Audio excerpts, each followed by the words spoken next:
Blood and Ink, a short horror story, written by Stories from the Attic, narrated by McConnell.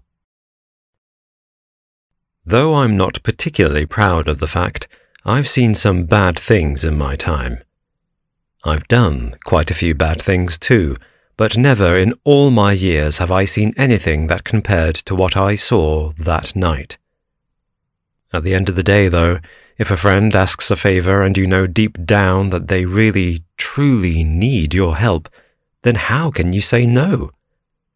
Sometimes you have to just grit your teeth, grin and bear it. That's exactly what I did, and if I'm honest, despite the nightmares, I don't regret it for a second. Even though the image comes back to haunt me every now and again, even though I don't think I'll ever get that smell out of my nostrils, or stop hearing those sounds echoing around my head when I'm alone, I'm still glad I did it, and despite everything, if he asked me tomorrow, I'd do the same again. In English, we have this phrase, which is to turn up like a bad penny. Basically, it means someone that just seems to have a habit of popping up like some sort of irritating jack-in-the-box at the most inopportune moments, or someone who's a constant nuisance and a bit, shall we say, hard to get rid of. For the vast majority of the times that I heard this phrase said aloud, it was used by my wife, and almost always in reference to Daniel. For me to regard Daniel, or as I always called him, Danny, as a bad penny, or indeed a bad anything, was pretty much impossible. He was my friend. He had been since we were kids, and even though he had made some bad, if not terrible, decisions in life, I could never shake my sense of loyalty to him. After all, I'd made a few dodgy decisions myself over the years. Despite the fact that he had done some bad things and in his own words, screwed people over, he never once overstepped the mark with me or my wife, even when I knew the temptation was there. I respected him for that. He had let me down many times, but, as I said, he was my friend, and for me, loyalty is paramount. In general, I reckon I would cross paths with Daniel around once a year, until the year that it happened, during which he seemed to be around a lot more often. As kids, though, especially as teenagers, we'd been inseparable. I had my first kiss in Danny's backyard with his cousin, no less, who'd come up from Scarborough to visit for the day. I drank my first beer in his front room after he had stolen it from his dad, and I smoked my first joint filled with something that was probably more oregano than it was weed from a bag of stuff that Danny had gotten from somewhere. It was enough to put me off the stuff for life, and it was the last time I ever did drugs. It was also the last time that Danny didn't. I've never been a believer in the idea of marijuana being a gateway drug, and that if you try it, you're doomed to a life of addiction and crime. I think if you have an addictive personality, then yeah, it can be the first step, but I still think there has to be something in you, something that stops you from saying no, or even thinking twice when someone offers you a pill at a party, or a line of some unspecified white powder, or a syringe. There has to be something already in you, or something missing. I think it was probably the latter with Danny. I'm not making excuses. Being a screw-up was entirely his fault. He made those decisions, and nobody forced him. But at the same time, there were definitely some pretty big voids in his childhood that, as an adolescent, he tried to fill. Unfortunately, he chose to fill those empty spaces with more pills than a pharmacist's stock cupboard, and more needles than a crochet convention. What he didn't realize was that he wasn't actually filling any gaps, but was instead losing more and more of himself every time he shot up. It was horrible to see. I remember standing in line outside a club once, waiting to get in when a homeless guy came by and asked every person in the queue for spare change. I gave him a quid. He went on his way, and we thought nothing of it. 10 minutes later, whilst we were still outside, freezing our giblets off and waiting to get inside, the same guy came up the line again, only this time he was trying to sell some weed that he had wrapped in a piece of tinfoil. How a guy who 10 minutes earlier had been begging for change had managed to transform himself into a well-connected drug dealer peddling a quality product in such a short amount of time, we never figured out, and most people recognizing this glaring contradiction laughed at his offer or simply ignored him. But not Danny.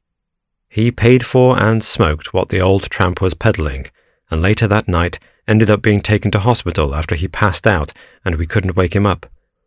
After that, we kinda stopped seeing as much of each other. Anyone who says that addiction isn't an illness needs their head testing. It isn't just about gratification or partying all the time. I remember once coming out of a restaurant and almost falling over a homeless guy who was spread-eagled in a doorway, unconscious, with the belt still around his arm and the needle sticking out of his vein. It was only when I steadied myself and looked down that I realized it was Danny. He had soiled himself and his top was covered in days-old vomit, but there was no doubt it was him. Feeling obliged, I hailed a cab and dragged his limp carcass onto the back seat and took him back to mine. The girl I had taken out for a meal that night steadfastly refused to get into the cab with this druggie, even though he was sprawled on the back seat and she would have been sitting up front. She had a huge tantrum and gave me an ultimatum. Either he was getting in the cab, or she was. It's him or me. Take your pick. When Danny came round at my place a few hours later, he asked me why I hadn't chosen the girl. I shrugged and said that anyone who would even give me that kind of ultimatum wasn't worth worrying about. I ran Danny a bath, found him some clean clothes. I was going to throw his old ones into the washing machine, but after looking at, and more importantly smelling them, I decided it was probably best to just cob them and let Danny keep what I'd given him. Cleaned up, at least externally, and well fed for the first time in months, Danny sat on my sofa and started to cry. He said that people talk about drugs as being a slippery slope, but for him, it was more like a set of stairs. He would descend and then plateau for a while, decide to get clean and sober, and would sometimes manage to keep it up for a week or sometimes 2, but then it would grab him again, and he'd find himself falling until the next time he decided to straighten himself out. Each time he tried, he said, it felt like the step he was at was a little lower on the staircase, the top step, normality, seeming so much further away. He was scared to find out what was at the bottom of that staircase. But heaven seemed closer than the top. Over the next few days, I tried as best as I could to get Danny clean. I gave him a room, fed him, threw out anything that I thought might be a temptation, including a bottle of whiskey I'd been given as a present that was worth over £300. I still think about that bloody bottle. For a few days it seemed like he was keeping to it. I would go out to work and at his request lock him inside the flat. One day I came home and found him gone. He had smashed the window at the back of the house and escaped, as if I had been holding him prisoner. If you're going to sit there with a straight face and tell me that he would choose to be so ungrateful, to hurt me, and to let me and himself down like that, then honestly, you're a bigger fool than he is. It's a disease, and I didn't have the cure. At that point in Danny's life, I don't think anyone did. The next time I saw Danny, he wasn't unconscious in a doorway, but standing in mine and asking for money. It had been 15 months since he'd broken through my double-glazed window and disappeared without so much as a goodbye. Now here he was, with the cheek of the devil, standing on my doorstep and asking me for money. He said that he had decided to get clean again, that he'd been offered a place and was going to go there with a girl he'd met and try to get himself sorted. The room, a scruffy little bedsit above a local pub, would serve almost as a cell in which he could confine himself whilst he got clean, and a starter pad for him to get a job and get back on his feet once he did. The first month's rent was taken care of, but he just needed a few quid to tide him over once he got clean.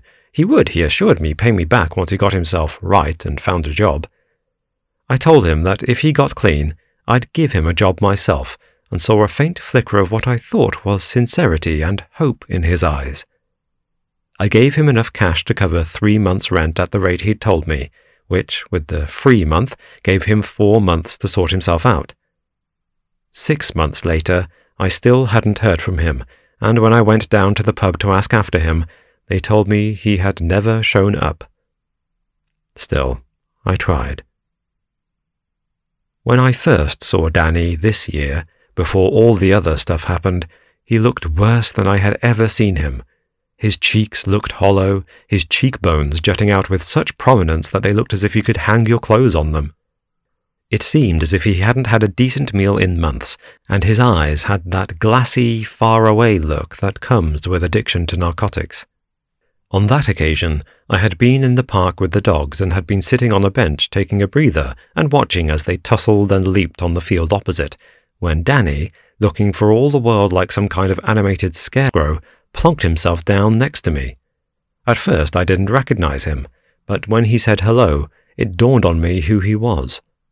He smiled, though the toothy grimace seemed detached from whatever was going on behind, like an image drawn onto a window that someone was looking through, mixed up in the image, but not entirely attached. He said, as he always did, that he was planning to sort himself out. I sighed and rolled my eyes, but also offered him words of encouragement. I leaned across to pat him on the back, but he winced and shirked away from the touch. It was an awkward moment, and I wondered what had happened to him since the last time we spoke that had transformed him from his usual tactile self to someone that flinches like a dog fearing a kick.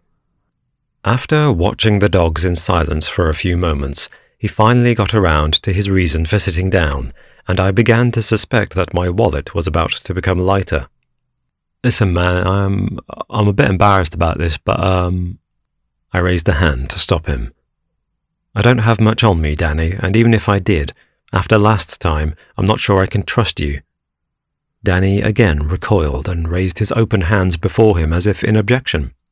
"Wait a minute, wait," he pleaded, and, fumbling around in the long trench coat he was wearing, a filthy brown mac that placed him somewhere between the world's most dishevelled-looking spy and a shifty frequenter of peep shows, eventually his hand emerged clutching an envelope that was so thick that, at first, I thought he was keeping books inside it. Looking around furtively, making sure that nobody else was looking, he reached into the envelope and produced a wad of money that would have choked a pig. Now it was my turn to look around cautiously. "Jesus, Danny, don't flash that around here. Someone will have your arm off for it." Ignoring me, Danny was busily sifting through 20-pound notes and counting a pile out into his lap.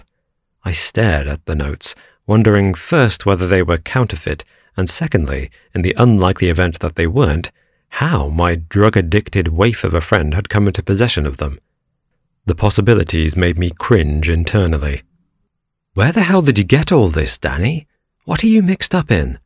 I asked as he finally raised his head, looked me in the eyes, and attempted to hand me a wedge of banknotes. "I've got myself a sort of a job, and—" I interrupted, hissing a whispered shout through my teeth. "Bull, absolute bull, Danny. No job pays that much in cash up front. You're going to end up either in jail or a damn pine box if you keep this up. Now tell me, where the hell did you get the money?" The ghost of a smile that had briefly haunted Danny's lips finally faded, and he stared at me with a straight face and deep melancholy sadness in his eyes. "This is what I borrowed." He hesitated and corrected himself. "This is what you gave me last time. What I wasted. I always wanted to pay you back. It's not like a normal job. But this guy, Anders, he's kind of taking care of me. He gave me the first part of the money up front, and he's going to give me the rest afterward." I glanced at the money he was trying to hand me, and then again at the wedge of notes still in the envelope. There had to be at least a few grand inside. "The rest?" I echoed. "How much is this guy giving you? And more to the point, what are you doing for it?" There was still an undercurrent of venom and anger in my voice, though it was no longer directed at Danny, but to whomever this Anders character was. I have always hated to see people taken advantage of, and particularly those who are vulnerable. Add to this the fact that he was clearly roping a good friend of mine into something dark, and my dislike for Anders was already at an exceedingly high level indeed. At this, Danny rose to his feet, and I could see once again that there were tears falling over his cheeks. "I've been watching you, man. I see you come in here every day with your dogs, sometimes with your daughter. It's taken me a fortnight to work up the courage to come and talk to you." At this, I once again began to feel myself begin to melt. It's hard to explain, but at that moment my emotional state was a little like the point where two tributaries meet to form one river. One stream was pity and concern for my friend. The other, a darker, murkier current of rage against whomever was taking advantage of him. Just as I was about to reassure him that he could talk to me any time, no matter what had happened, Danny turned and, thrusting the envelope into my hands, began to run away. I took a few steps after him, and he almost tripped in his staggered, stumbling, half-hunched run, but he called back to me. "Don't, just don't. You keep it. Keep hold of it for me, and I'll come back for it when I'm clean. If I keep it now, then it'll... I can't, okay? You mind it for me." With every word, he was disappearing further and further into the distance. I held the weighty envelope in my hands and resolved to do as he asked. The next time I saw Danny was 3 months later, not in the park, but once again on my doorstep. The transformation was incredible. I had always joked with my wife that whenever you see a drug addict cleaned up on TV, they always end up wearing white, as if to metaphorically illustrate their new purity in contrast to the grubby way they were living when they were using. Sure enough, like a walking cliché, Danny turned up on my doorstep looking like an advertisement for washing powder. He wasn't just clean, he was glowing. He'd had a haircut and shave, had gained weight, presumably by actually putting some food in his mouth rather than needles in his arms, and his eyes had a clarity that I hadn't seen in them for years. His smile, too, seemed genuine. I was ecstatic. I shouted my congratulations, and he laughed nervously as I invited him into the house. It had honestly been so long since I had seen Danny in anything approaching a state of normality that I'd actually forgotten what it was like, and for a few minutes the conversation was stilted and awkward. After half a cup of coffee and a few awkward questions, however, it was just like old times. He said that he had found himself an apartment, had a job working at a fast food restaurant, and had even arranged to go on a date with a real-life woman later that week. I could not have been happier for him. It was only when I asked him how this incredible transformation had taken place that the smile on his face began to dim a little, like a battery-powered torch losing power. "It was Anders," he shrugged.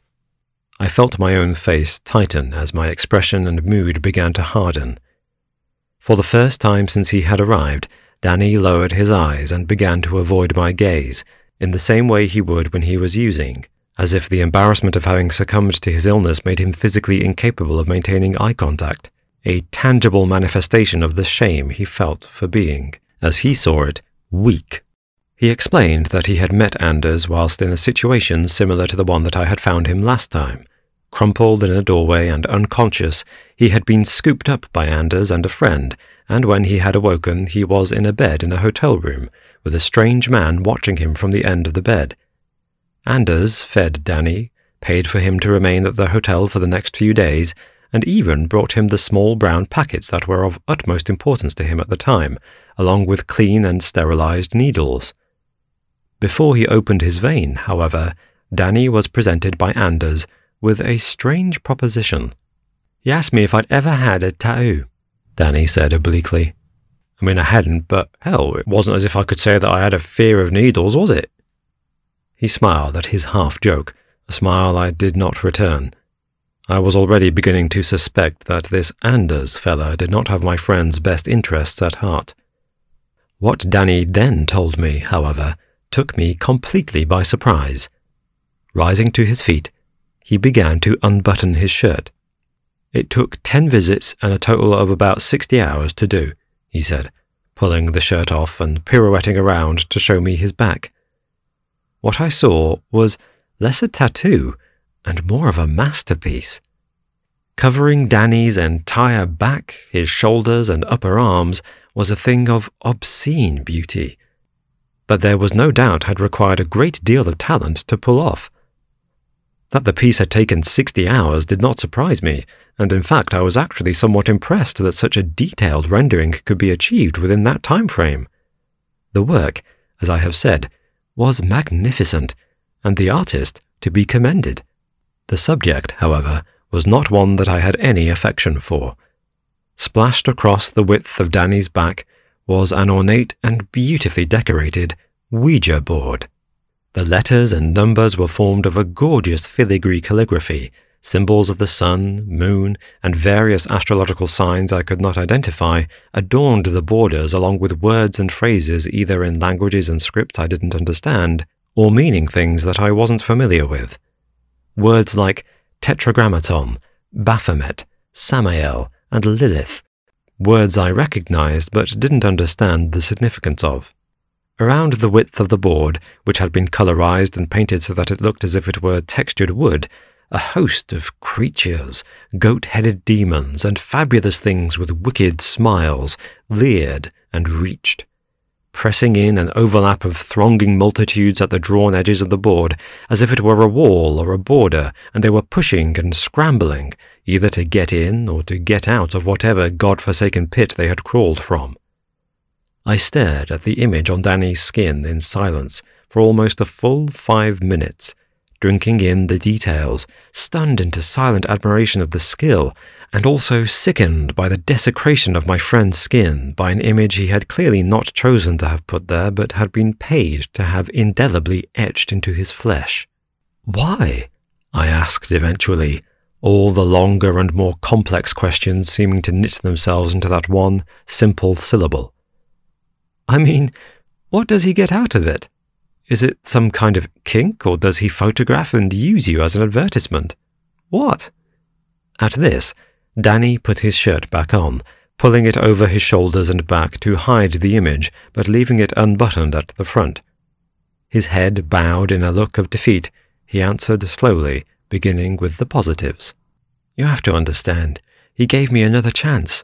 I mean, the money he gave me, it was enough to get me into a rehab clinic. I'm better now than I have been for years. I get to live the rest of my life now. You know, he gave me my life back, so who cares, you know? I mean, who cares what happens when I'm dead?" Suddenly, the implied horror of the transaction that had occurred dawned on me, though I needed to hear Danny say it. "What do you mean when you're dead, Danny?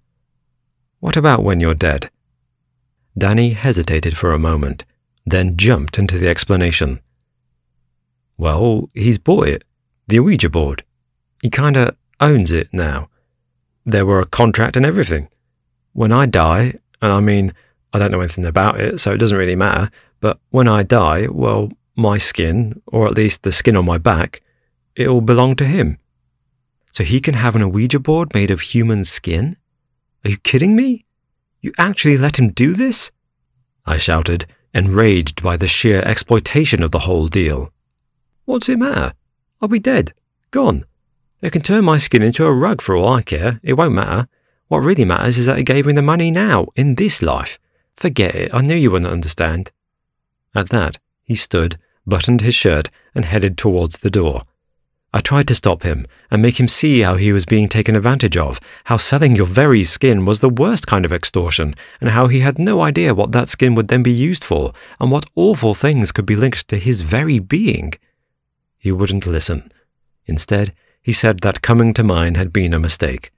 He stormed out of the door and down the path. Through his shirt, I could just about see the letters of the board as he walked away.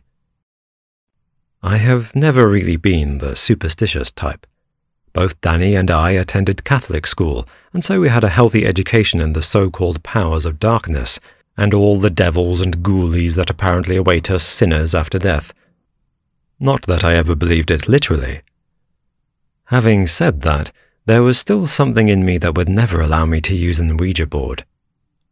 I suppose I justified it to myself using logic, reasoning that these kinds of divination devices can damage people's mental health by suggesting ideas to them, creating self-fulfilling prophecies that the users then doom themselves to live to. I would, I know, if asked, try to justify my fear of the boards using science and reason. In truth, however, I knew they scared me. To use statements like, "You have no guarantee who you're actually talking to or summoning," is ridiculous. I knew that. How can I, on the one hand, say that I don't believe in ghosts or demons and the like, but at the same time be afraid of conversing with them? I suppose I'd always fallen back on the maxim that there are some dark things we don't understand, and would repeat my mother's warning that there are some things you just don't mess about with. But when trying to offer a real, concrete explanation of why the Ouija boards, a game that was genuinely marketed in the US as a toy, should make me so uncomfortable, would have been difficult to explain. It is less difficult now. Around 6 months ago, a month after he had been at my house and completely out of the blue, I got a call from Danny, screaming, desperate, and bawling wildly down the phone. I tried to slow him down and get him to tell me what was going on, but he just continued to scream. "They all want to speak. They're all trying to get through. They won't wait, for Christ's sake, they won't wait. Help me, please help me," he kept saying over and over. Eventually, I got him to tell me where he was, and, much to my wife's annoyance, leaped out of bed and into the car, rushing to find him. Eventually, I did. I called home and told my wife not to expect me back. Instead of going home, I drove myself and Danny to a boxing gym I owned, housed in an old storage unit beneath the railway arches, and which I knew would be empty at that time of night. There was no way I could go home after I had seen Danny that night, and no way that I was taking him anywhere near my wife and kids.